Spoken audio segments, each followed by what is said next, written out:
Hi, this is Matt with surfcitytcg. Welcome back to the SURFIES.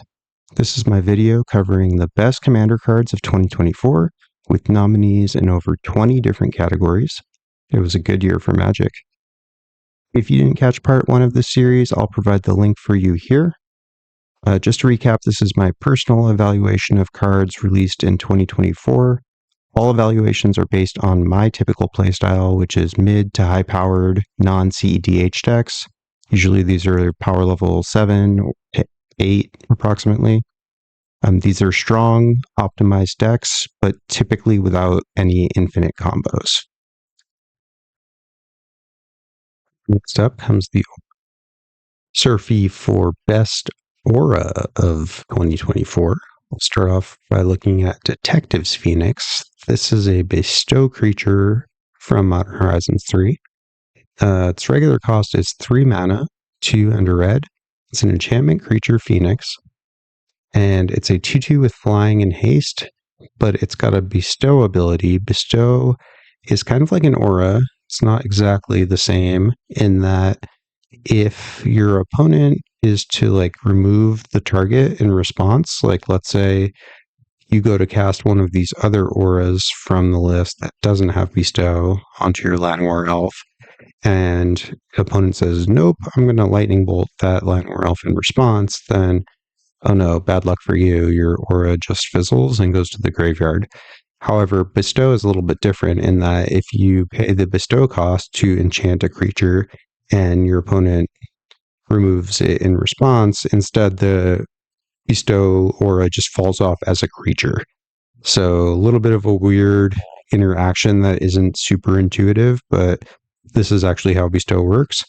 So makes it a little bit better. It's safer to cast a bestow creature because you know that even if your creature is removed in response, you'll just still get the leftover. In the case of Detective's Phoenix, that's not really what you want. You don't want to end up with a 2/2 with flying and haste. Not that that's bad, but you're going for that enchantment to give a creature haste. So bestow is only 1 red on this card, but you also have to collect evidence 6. Collect evidence is the much maligned mechanic from Murders at Karlov Manor, which is collect evidence means exile some number of cards from your graveyard, kind of like Forage.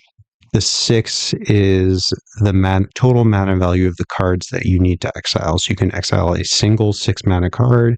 You could do 6 1 mana cards. You could do 3 2 mana cards, so on and so forth. So if you're able to pay that collect evidence cost, then you can cast Detective's Phoenix from your graveyard using its bestow ability. So what this means is if you're playing a self-mill deck and you have a way to get cards into your graveyard, then, or even if you cast an Entomb or a Buried Alive and get Detective's Phoenix into your graveyard, then for every 6 mana value of cards that you exile, you can cast this from your graveyard for just a single red. Give a creature +2/+2 flying and haste. And if it dies, then first of all, it falls off as a creature. And then if that creature dies, you can just recast it from the graveyard using its bestow ability again and again and again. Of course, you do have to collect evidence 6 every time, but, in a dedicated graveyard deck, that is shockingly easy to do. So I feel like this is a very underappreciated creature. I was loving this creature the second it got revealed, but I don't feel like it's really caught on in Commander, but I don't think that is warranted. This card's really good, and I'd recommend you try it out. Even in a non-graveyard deck, I still think this might be good enough. If you really want to give your creature flying and haste, which who doesn't? Those are 2 damn good keywords, right?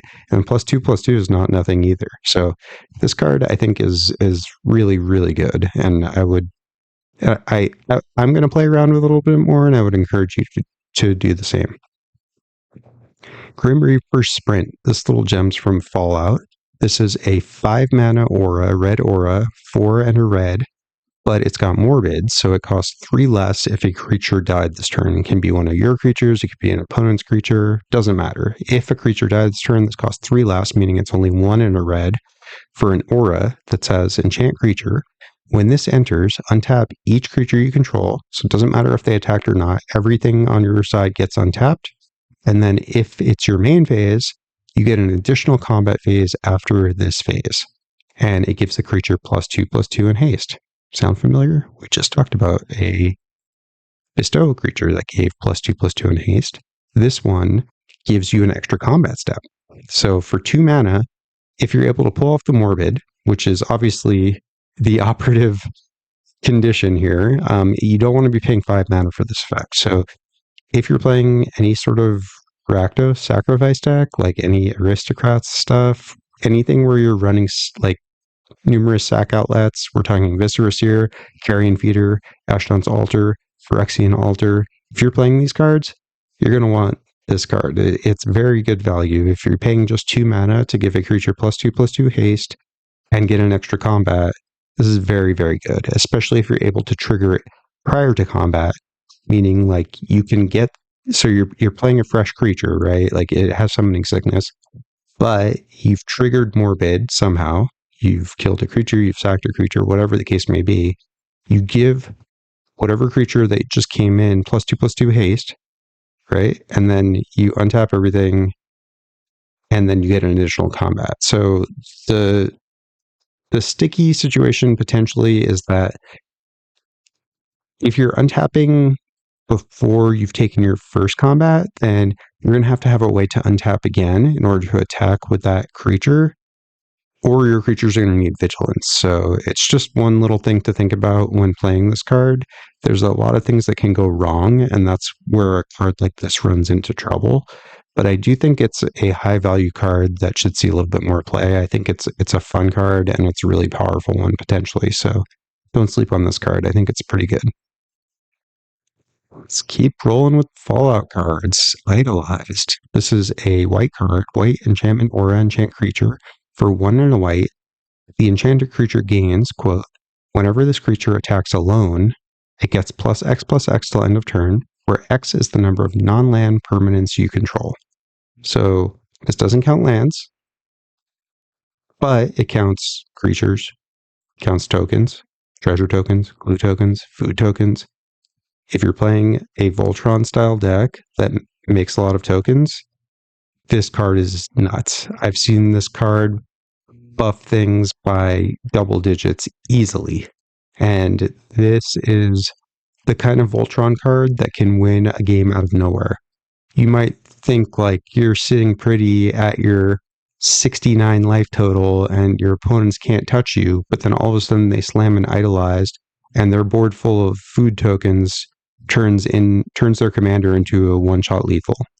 So this is not a casual card. Like this is a card that goes hard, and like be afraid if you see this card resolving. And even if it doesn't appear to be that threatening initially, this is not a card that you should ignore.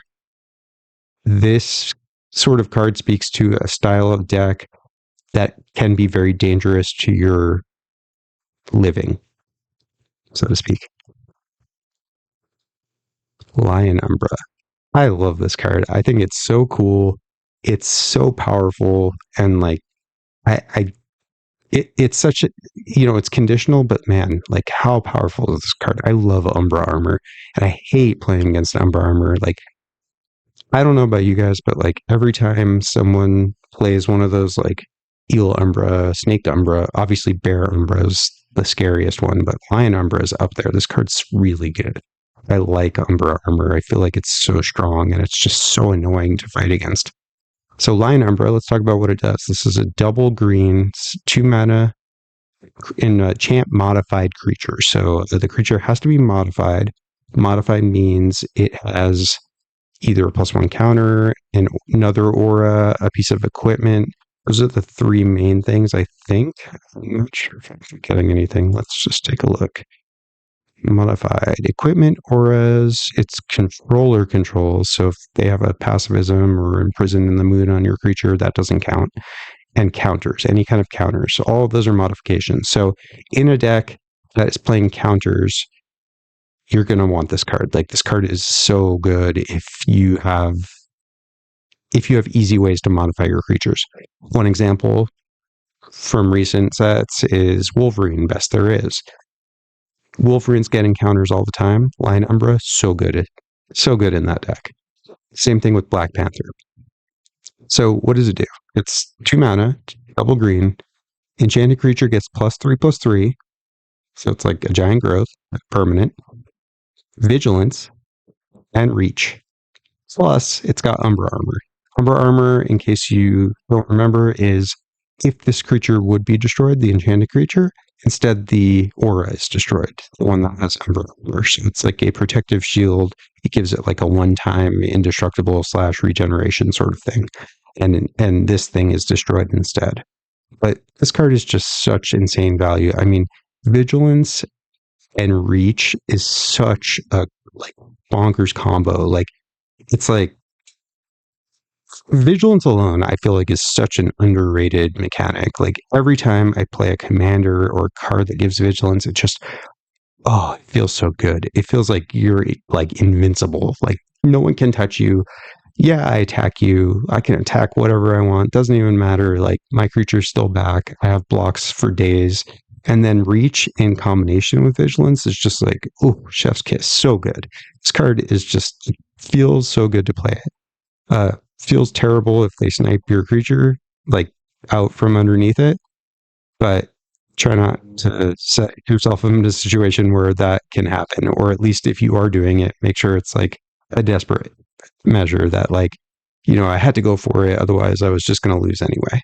Don't set yourself up for a disaster with a card like this, because one thing about playing auras and equipment that I've talked about in other videos is they create this like psychological impetus for opponents to want to use their removal, even if it's not necessarily the right thing to do. It just like, it's this trigger point where they're like, oh, I could get him right now, like, even if like you're not the arch enemy, like, it's just hard to resist that opportunity to 2-for-1 someone when you're playing an aura, especially if you're like an old, I'd say like more old school Magic players that are used to, or players that are used to one-on-one.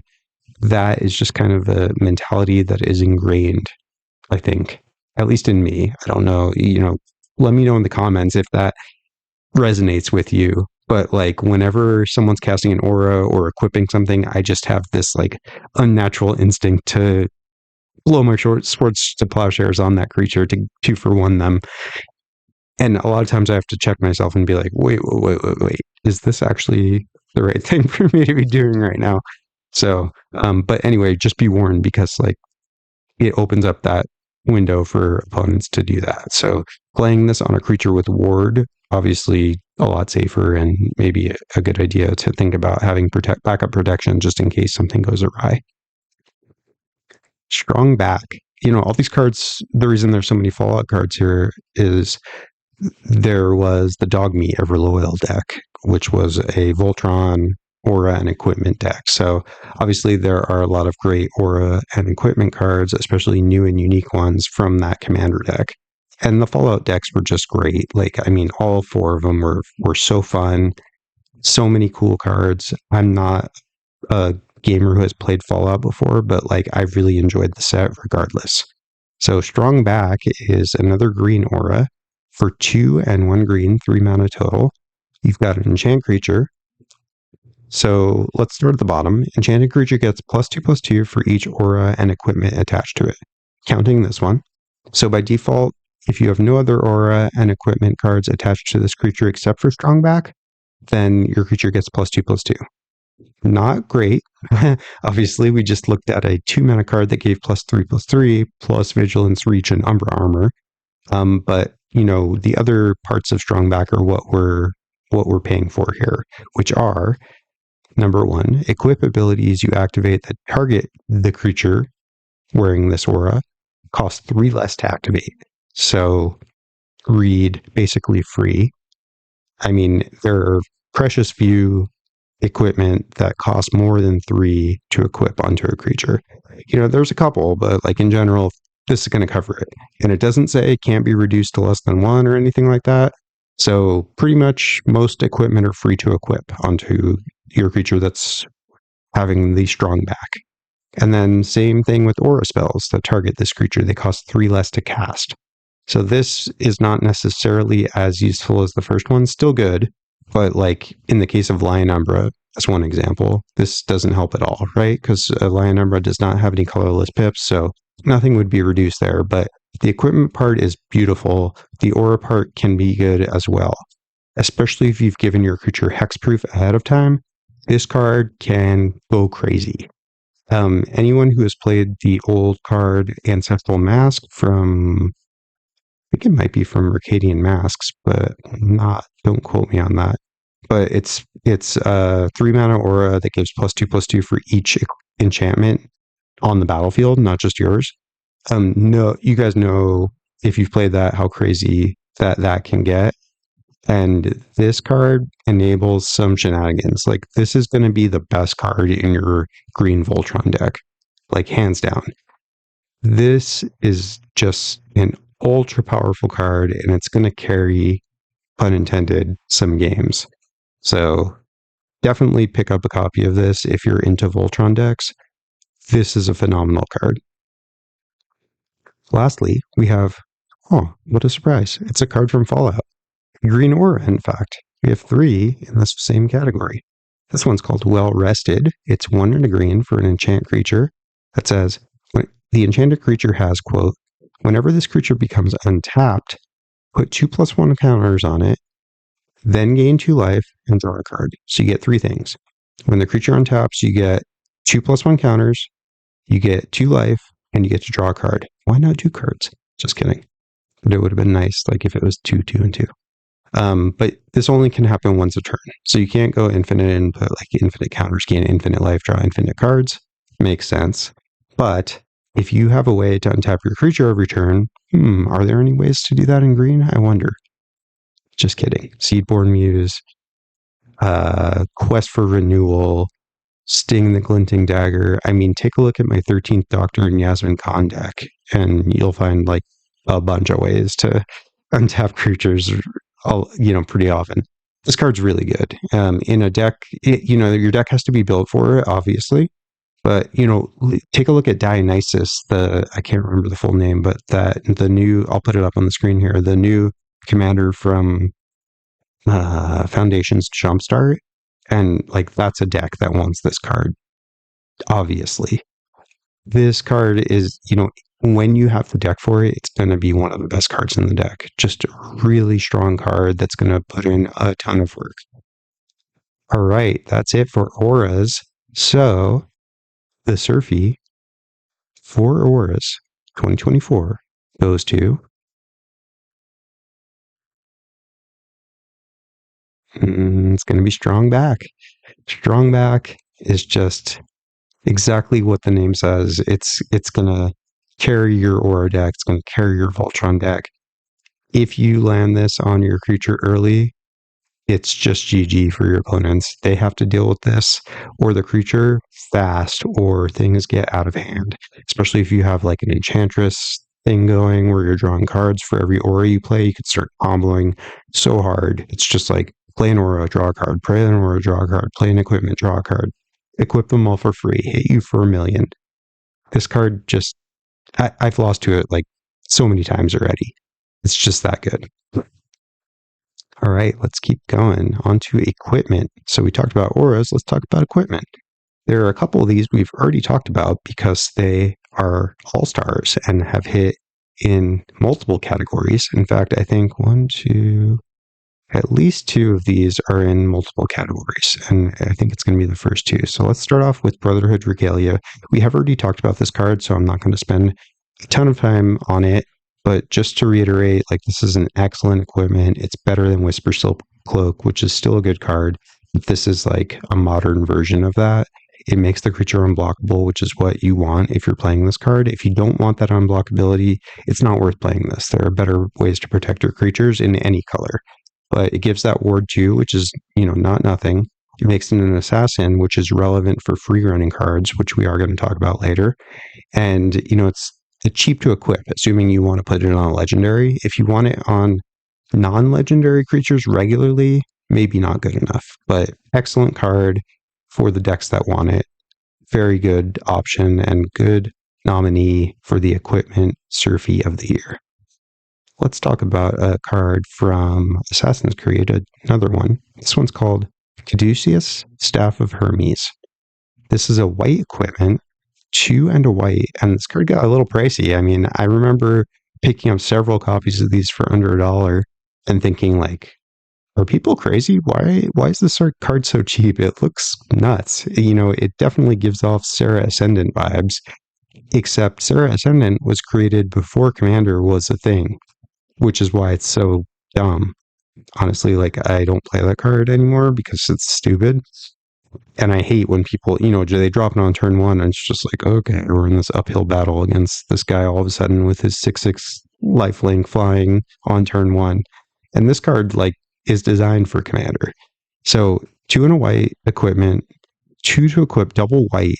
This is not nothing. Like, that double white equip is pretty annoying. I played this in Miss Bumbleflower for a while. I think I ended up cutting it eventually because of that double white requirement, which was often a little harder than it seemed, especially if you want to play and equip this the same turn.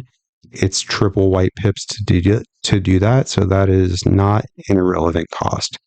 So that's the worst part about this card, but there's a lot of good things. First of all, it gives lifelink, which is, I want to say it's like the best keyword.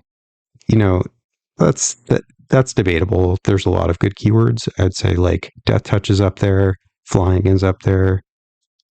Lifelink is one of the ones I'm most frequently looking for. Obviously, Double Strike is like an uber keyword, so you don't see it very often. But yeah, Lifelink's great.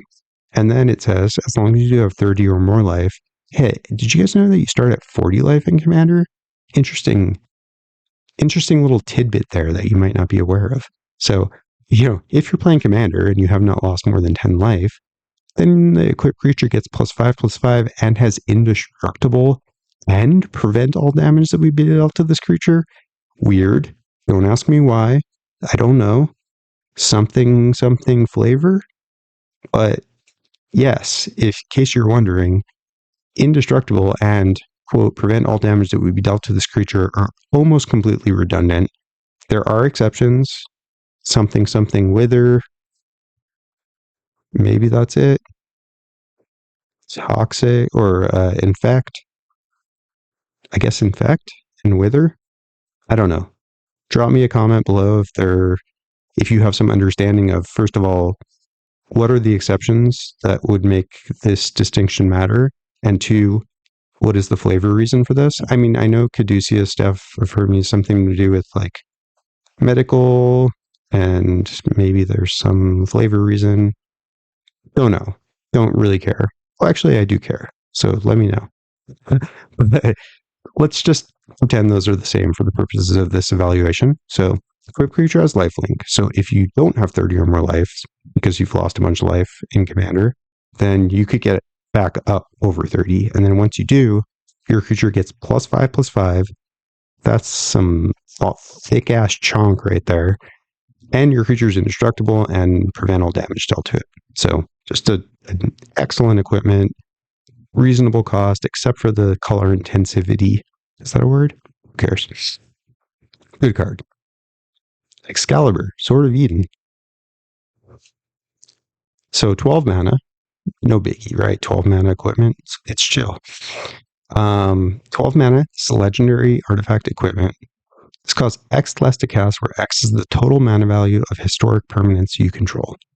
Historic permanents, as we noted earlier, are legendaries of any kind, sagas, and artifacts. Okay? So if you already have an Excalibur in play and a way to blank the legendary rule, then Excalibur is free to cast because you already have 12 mana versus artifacts. Terrible example, but whatever.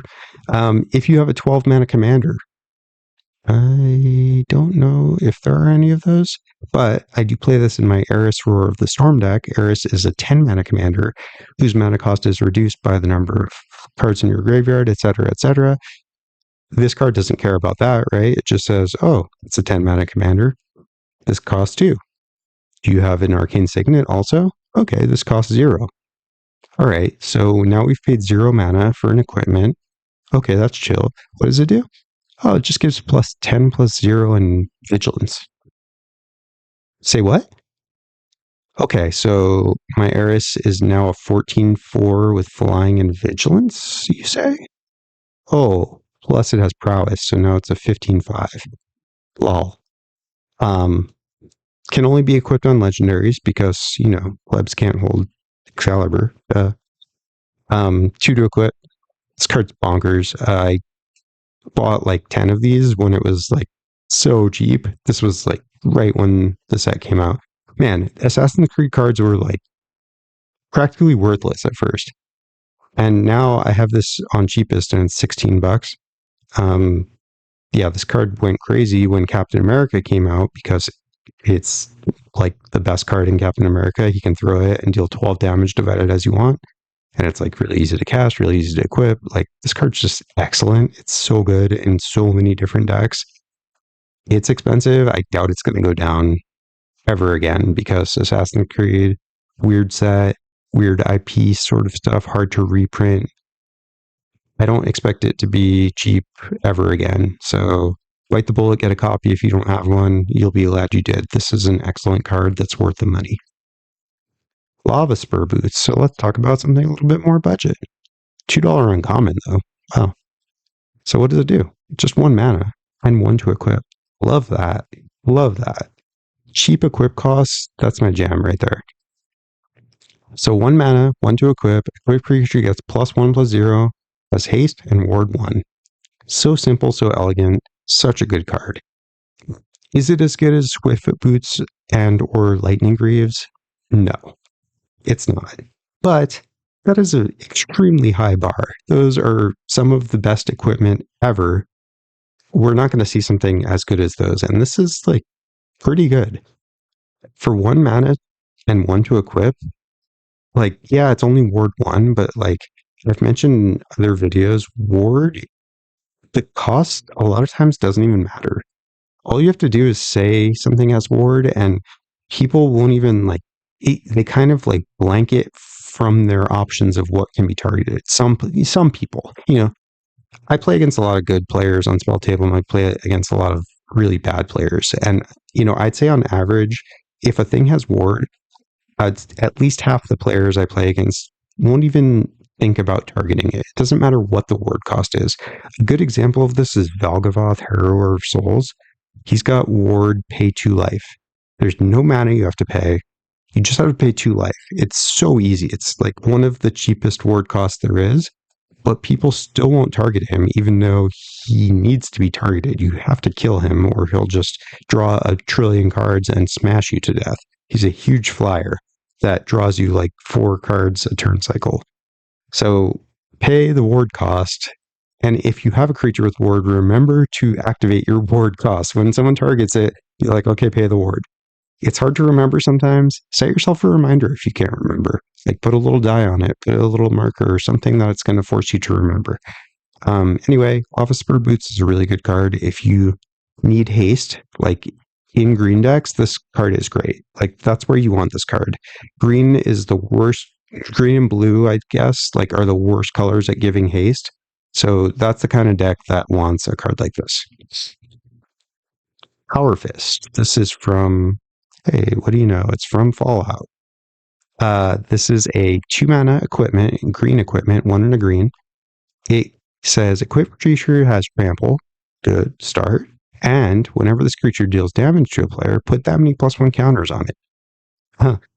Yeah, you might be telling yourself, well, doesn't that kind of get out of control really quickly? Because like that scales, right? And then your creature gets bigger, and then it hits for more, and it has trample, so it's like pretty hard to stop it from dealing combat damage to you, and it gets huge, and then like it gets even bigger, and like doesn't that just get huge like out of nowhere? If that's what you're telling yourself, then you're right. This card is crazy. I end up cutting it from a lot of decks because it's like people can't deal with it and you just win, and you're like, okay, I didn't really just want to like win on the back of Power Fist again. But that kind of just kept happening to me when I played this in decks. You don't even need to play it in a +1 counter deck. I mean, that is where it fits best, and it is even better. Like, God help them if you have a Innkeeper's Talent going, or even just a hardened scales is really good because like it makes the increase on this like scale up so much faster. So this card's really good. I wouldn't play it in lower power decks because it's just too good. I don't know what else to tell you. Good card, really. I mean, look, it's $9. The prices don't lie, unless like they're too low. I think sometimes the prices lie. Like, let's talk about Shortbow. This card is sweet. Like, I I don't know if I'm crazy, but like I think this card is really good. I think people are ignoring it because like, oh look, it's got this cute little bunny on it, and it's probably good in draft, and it's an uncommon.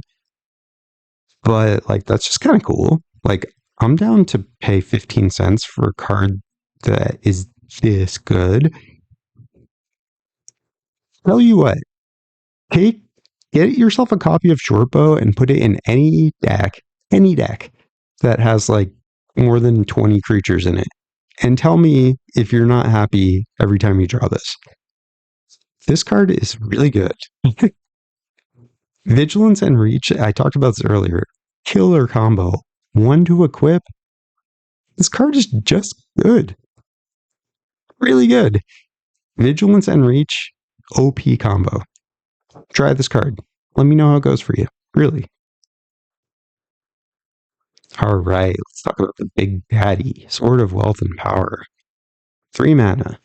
Equip creature gets +2/+2, and has protection from instants and sorceries. Okay, we thought the sword cycle was done, and then they're like, nope. Here's another one. Pro instants and sorceries. Because they did all the 2-color combos. There's like the 10 swords that have protection from the 2 colors. And then they hit us with the Sword of Wealth and Power from OTJ. Outlaws of Thunder Junction is from the Big Score subset.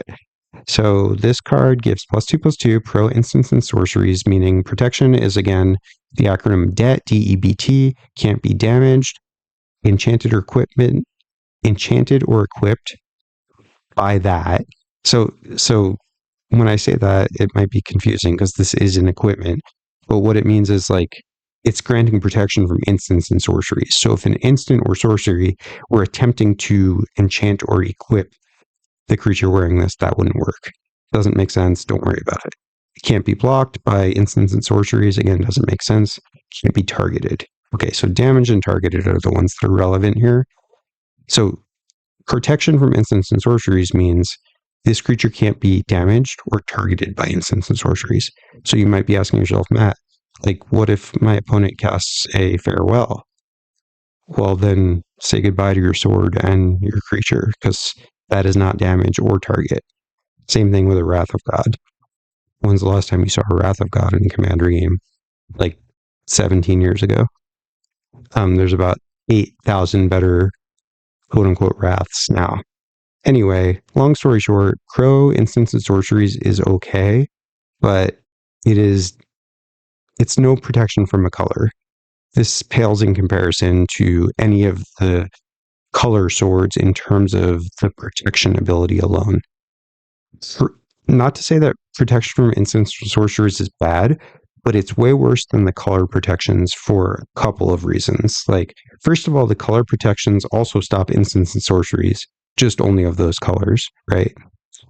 But they also allow you to get through blockers, right? The blocking part is one of the most important parts of protection, and this doesn't help with that because I don't know if you know this, but instants and sorceries can't attack or block, typically, at least not yet.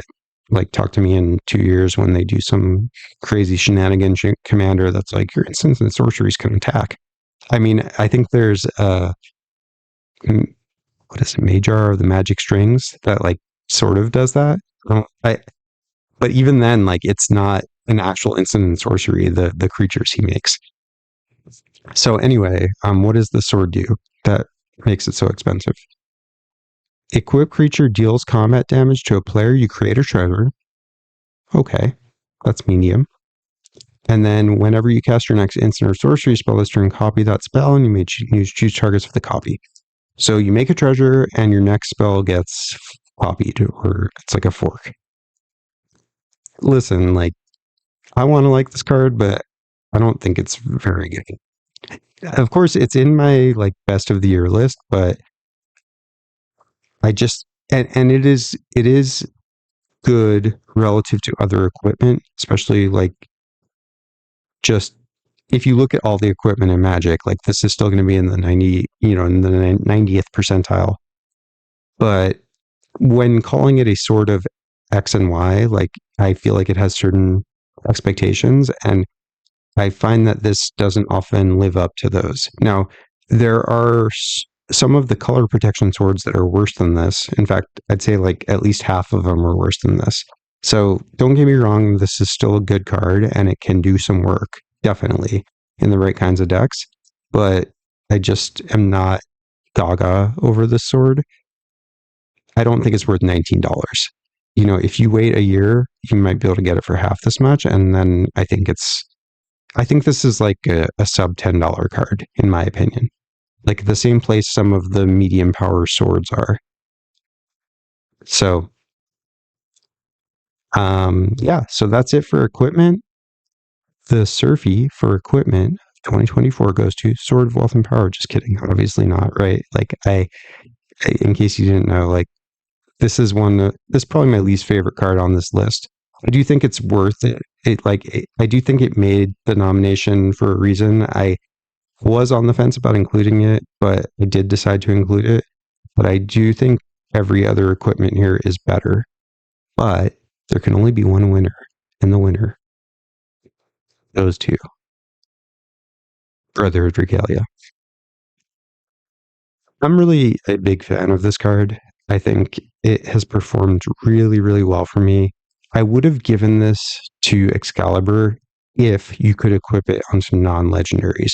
The fact that it only goes on legendaries has messed me up a couple of times, and it prevents you from like doing some crazy shenanigans, like putting it on your Marionette Master or your, what is that new creature that like kings things for its power? It's like I'll put it up on the screen. I can't remember the name right now. But it like every time your opponent casts a non-creature, it like shoots them for that much damage. I was thinking like, but like making a Voltron deck, put Excalibur on it. I can't do it. Excalibur only goes on legendaries. I guess you can like play ring temps to make a creature legendary, because that's the first ring temps thing that I always forget about. But that seems like jumping through a lot of hoops. And Brotherhood Regalia is just really powerful equipment. It's got a cheap equip cost on legendaries. It can equip on non-legendaries if you need to. Really good card. Definitely like it a lot. And I think it deserves this Surfie. Let's keep going down the list. We're on to Group Slug and Burn. This is a category that there are a lot of good cards in this category. This was a tough fight. I narrowed it down to 10 because I decided to go with a limit of 10 cards per category, with the exception of the Commander of the Year and the Card of the Year, which I allowed to go up to 15.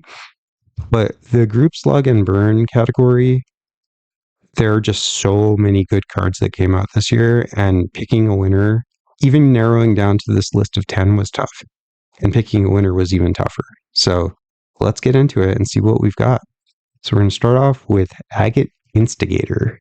This is like an Impact Tremors. In fact, a friend of mine dubbed this card Furfuros, even though, so what happened was originally we had a Coruscation Mage, which I had been calling Furfuros. And then I realized, like, oh no, this is not like the Purphoros. This is obviously a pun on Purphoros, God of the Forge. But I ruined it because this is not the Purphoros effect. Purphoros does the like Impact Tremor style effect where when a creature enters, it pings everyone. But the Otter, which is the one with fur, that I was calling Furphoros originally, does the other effect, which is like whenever you cast spells, it pings everyone. So he said to instead call this one Otter Snipe and to call this one Furphoros. But this doesn't have fur because it's a lizard. But I'm still going to call it Furphoros. So first on the list is Furphoros, which is a 2-mana 1/3 that says whenever another creature you control enters, this deals 1 damage to each opponent. So if you have seen Impact Tremors before, then you know exactly what Furphoros does. He does an Impact Tremors imitation. Except you can also pay an additional 2 for Offspring, which means you get a exact copy of him, except it's a 1/1. So for 4 mana, you get a 1/3 and a 1/1, each of which does a 1 damage ping to each opponent. So it's actually better than Perforos in that the pings are separate. So if you have something like Corbran or Mechanized Warfare or something that just like enhances the pings, that makes it good. Or like in Gearson's Darn Kellermorph, this card's crazy. I mean, this card's crazy in like any deck creatures, which I think like some Commander decks have creatures. I haven't checked lately, but like I think that's a thing. That people have run creatures, but I don't know. Drop me a comment if you know whether or not like people are running creatures nowadays. I'm not really up with the meta. But yeah, this card's just really, really good. Not to mention the fact that like the second one coming in, the first one triggers off it. So like just get that little extra 1 point of damage to just really ruin their day. But yeah, this card's really, really good. If you have ways to benefit from the separate pings, it's really good too. Like if you play this in Ob Nixilis, Captive Kingpin, already mentioned Gearson's Darn, there's tons of other reasons why this card is just so good. It's gotten quite expensive already. Again, as I mentioned earlier, I don't expect this price to ever come down. You've been like holding off on purchasing this card, just bite the bullet, do it now before it's a $20 card, which is going to be any day. And don't get rid of your Offspring tokens. If you have Bloomberg product and you have those like they have tokens, like just like regular tokens, but for the 1/1 Offspring cards, those are going to be valuable someday. Weird tokens like that are always end up being worth a lot. So like I always recommend people hang on to those. So Agate Instigator, aka Furfuros, just a phenomenal card. So good. Arabella Abandoned Doll. How many times did you play against this deck when it was new? Oh my god, it felt like every game I was playing, there was like at least one person wanting to play Arabella. And I don't blame them. Like I played this deck. It's just so good. Like, why do you gain life? It's, oh my god. And it's an uncommon? Like, what? This card, gross. I hate running against this kind of commander because like, it's not that good. Okay, so let me rephrase that. It's extremely good, but it's not that hard to shut down, especially given that it's an artifact. So it's very easy to remove, and people don't like play protection for it. They just run it out there and expect you not to just kill their commander on turn 2. But like if someone's playing Arabella against me, I'm like, I'll just blow it up every time we play it, and then they'll get all pouty. I'll be like, okay, like that if this deck, I know you know it because you're playing it. If I didn't do that, we would just be dead now, right? And they're like, yeah, but I want to win. So if you're against Arabella, mulligan for removal and just kill it every time and then watch them pout and be like, okay, yeah, just take apart that deck because I don't really want to play against it. It's kind of like too good. Like, look at this thing. Whenever it attacks, X damage. So it's not uncommon damage, just like as soon as you attack. So if you've got a reconnaissance in play, this just never dies. You can just send it. If you have a Dolmen Gate, never dies. Erois got a victory. There's like tons of ways. Brotherhood Regalia, winner of 2024 Surfie for best equipment of 2024. Brotherhood Regalia, patent pending, etc. Anyway, Arabella, ultra good. Why is it a 1/3? Come on, Wizards. Could you push this anymore? Like, why not just make it a 5/5? Why not just make it a 10/10? Whatever, right? It's uncommon. Let's just make it a common. Let's just give everyone one, like in every pack. All right, I'll shut up now. Let's move on to Furfuros. Wait, sorry, this is not Furfuros anymore. This is Furfuros the first. The first Furos. I think I'm losing my mind, so if you're still watching, thanks. I don't know what you're thinking, but whatever. All right, so Furfuros, aka Otter Snipe. This is a 2-mana 2/2 with Offspring 2, and says whenever you cast a non-creature spell, this deals 1 damage to each opponent. And then, as is mentioned with Agate Instigator, this got the Offspring, so if you pay 2 colorless, aka 4 total, then you get 2 Otter Snipes. You get a 2/2 Otter Snipe and a 1/1 Otter Snipe, each of which does 1 to each opponent. So see my previous comments about Agate Instigator. Having 2 is better than 1. Both are protected. Like, you've got some redundancy. If they only have a single target removal, they can only hit one of them. If you've got effects that trigger off 1 damage, it buffs both of them. All the things I said about Agate Instigator apply here. You're going to want this in all of your Spellslinger decks. Any deck where you'd want to run Gutter Snipe or any of those like Magecraft kind of cards, Otter Snipe's going to kill it for you. So really, really good card. Very strong. If you have like Token Doubler, like it works with these effects. Like this is just such a powerful card. Enduring Tenacity, the first of our Enduring cards. These are the enchantment creatures from Duskmourn that when they die, they come back, they resurrect right away as an enchantment. So this is just the Sanguine Bond, but they're like, okay, let's make it 1 less mana. Plus you get a 4/3. And then when it dies, you still get your Sanguine Bond. Like, that's cool, right? You guys heard of power creep before? Like, we're just demonstrating how to do it. This is an example of how you power creep, guys.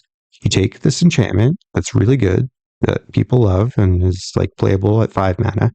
Let's reduce the mana cost by 1. Let's make it a 4/3. And let's make it resurrect itself when it dies. It's fair, right? Seriously, though, like, this card's just really good.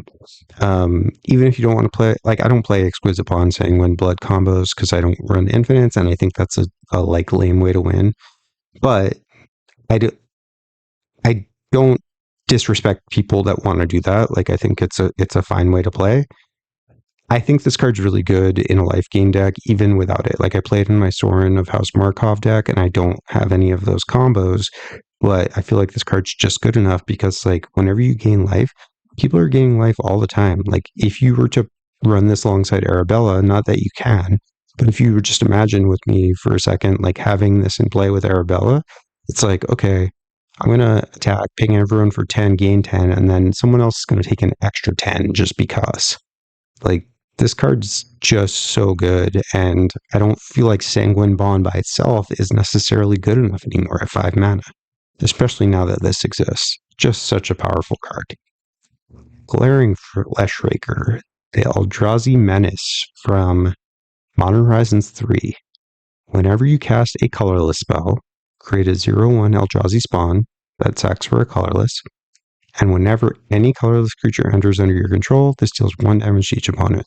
So, first of all, there's like a billion infinites with this card.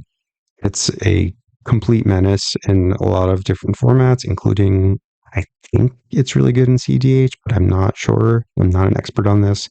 But this card's like just phenomenal. Like, you play it in any artifact deck, any colorless deck, any Eldrazi deck. Just the first part is really good. Like, even if you ignore the entire second paragraph, this card's good. So, like, anytime you play a colorless spell, you make a 0/1 Eldrazi spawn that sacks for a mana. Like, people play Lotus Petal in their deck, and that's just sack it for 1 mana, like, and then it's gone. It's a treasure token that you can put in your deck. This card makes essentially a treasure. Not exactly, it's not colored mana, but colorless mana is valuable.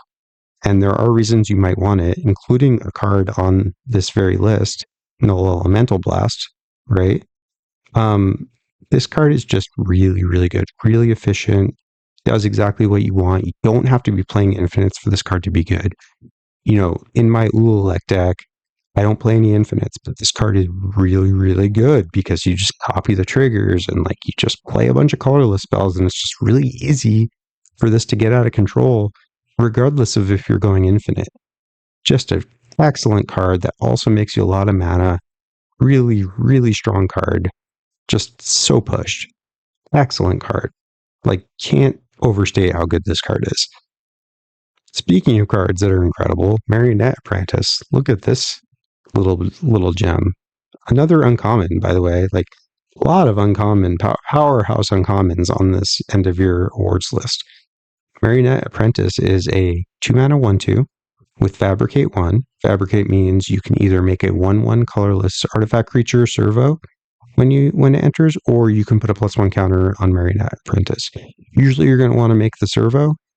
There's not really a reason to put the +1 counter on unless, like, it's game specific. Like if you're against a bunch of Duskana, the Rage Mothers, and they have a lot of 2/2s running around, then maybe you want to make it a 2/3.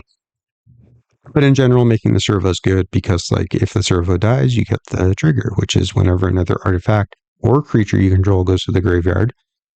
And tokens do go to the graveyard, so every time you sack a treasure, for example, this triggers. Every time you use a clue, every time you crack a food, etc., etc., etc., each opponent loses 1 life. And it's just that simple, like just a ultra powerful group slug sort of effect that aristocrat decks love, treasure decks love, food decks love. This card just wants to go in so many different decks. Get yourself 4 or 5 copies of it. And, I had just 1 retro foil, and I was like, that'll be fine. And then I wanted it in like 6 other decks right away, and I was like, I'm not about to just be moving this back and forth from deck to deck. When it, at the time when I bought them, it was still under like $1.50, and it's creeping up, and it's creeping up, and it's going to keep creeping up. And it may not be reprinted. You never know. Like, they reprint the hell out of some things, but then some random things they just never reprint. So, cards like this, I like to just get a few copies because you never know when it'll just explode in value out of nowhere. All right, on to my boy, Perforos. No, not Perforos. I got Perforos on the mind. This is Shieldra Jr. You call him Shiju. Razorkin Needlehead. Shout out to me if you know that reference. Razorkin Needlehead. 2 red, double red pips for... He's a human? Weird. Okay. 2/2 human assassin. He's got first strike during your turn. Don't forget that. By the way, first strike, like, I kind of forgot about it, but then I was playing my Knights deck recently, and like a few of my things had first strike, and I was like, damn, first strike is so good. It's like such a bitch to play against as the opponent, like, okay, my death touch doesn't work, my lifelink doesn't work, like nothing works. It's just frustrating. So that first strike is not nothing. And then it says that little wonderful line of text that everyone loves. Whenever an opponent draws a card, so you're not affected, he deals 1 damage to them. No big deal, right? Just like Shieldra Jr., except without the life gain part, which makes it way worse. But a way worse version of Shieldred is still really good. Next, Scrawling Crawler. Hey, look, it's Shieldra Jr. Kind of. This is a 3-mana 3/2 artifact creature Phyrexian Construct. He says at the beginning of your upkeep, everyone draws a card. You get a card. You get a card. Everyone gets a card. But, hey, guess what? Whenever you guys draw, you lose a life. Sound familiar? We could just talk about this. The fact that this is colorless is phenomenal. It goes in tons and tons of decks. Ultra, super staple, forever. The fact that it's not like Howling Mine where everyone... So, in effect, everyone is drawing an extra card every turn cycle, right? Just like Howling Mine. Except that doesn't happen until your upkeep. So the advantage of this over Howling Mine is that, like, if you're a smart player and someone plays a Howling Mine, what you do is you draw, especially if you're next, like, if you're next in turn order, you draw your extra card and then you destroy the Howling Mine. And then they just cry themselves to sleep. And your opponents are like, grumble, grumble, I wanted to draw my extra card. You're like, I don't think we want this to be happening. Like, usually if someone's playing a Howling Mine, it's one of 2 things. Like, either they're a bad player, in which case I still don't like it because it's just stacking the odds and so that best player is going to win more often. Which, listen, I'm often the best player at a table. Like, I'm not trying to be cocky. I just believe that to be factual from my experience. I'm not assuming that's always going to be the case, but like, I don't want to just be drawing an extra card every turn because, like, I feel like that skews the game in a weird way. It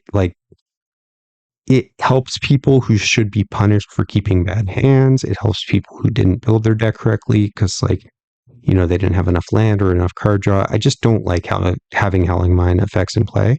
But the nice thing about Scrawling Crawler is that, like, the effect doesn't happen until your upkeep. So if you're going to draw the extra card, everyone's going to draw it, and so will you.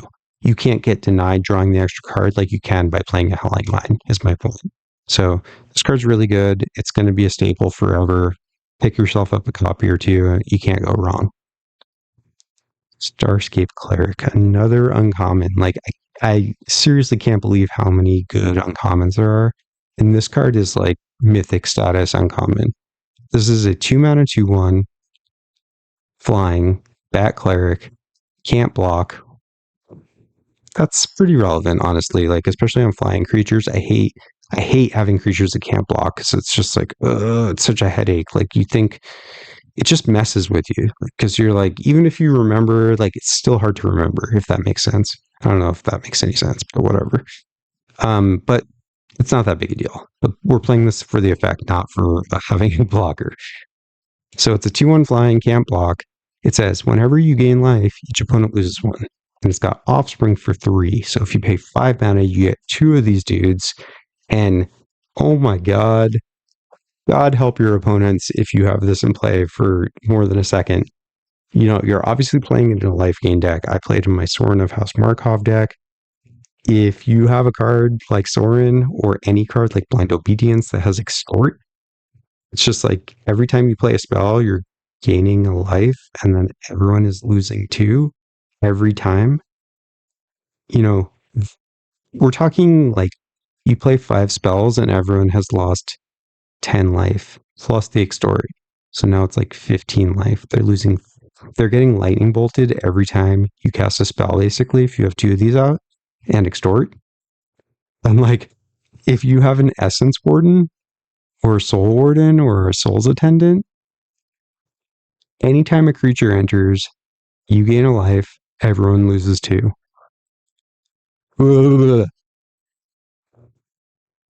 This card is crazy. If this was a mythic, people would be like, oh my god, this card's so good. But it's an uncommon, so like people are ignoring it. I don't get it. This card's like OPAF.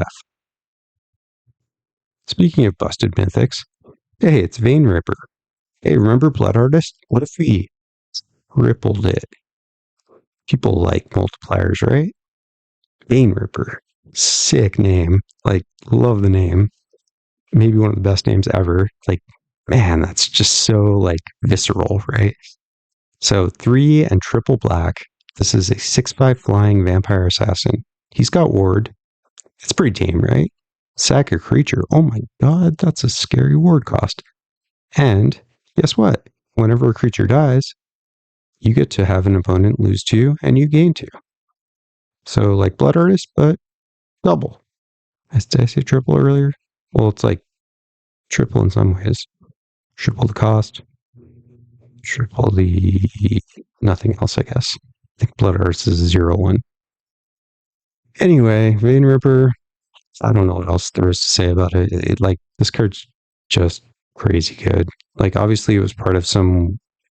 I'm not super across other formats, but I know there was a banning that was related to this card. The Sorin Planeswalker that allows you to drop in a vampire for free was being played in combo with this and just like wrecking people in 20 life formats. But this card's just so good, like as the top end in an Aristocrats deck. It's just an overperformer. And if you reanimate it to get it like cheated out, it's such an uphill battle fighting against one of these guys, and it's hard to remove. So just a very, very powerful card. So that is it for the very highly competitive group slug / burn category. Some extremely worthy contenders here. Very hard to pick. All of these cards are so good. Like, any of the cards in this list can be one of the, if not the best card in your deck. So, like, don't sleep on any of these picks. But there can be only one winner, at least until I decide otherwise. But for now, there can be only one Surfie winner. And the Surfie winner for Group Slug and Burn goes to Agate Instigator. My friend. Furfros, come on up here. Sorry, Furfros. Wait, you don't have any fur? You probably got some fur, right? Like ear hair or something? No? Anyway, Agate Instigator. I've talked enough about it. This card's just, this is the way, the truth, the light. Do it to it.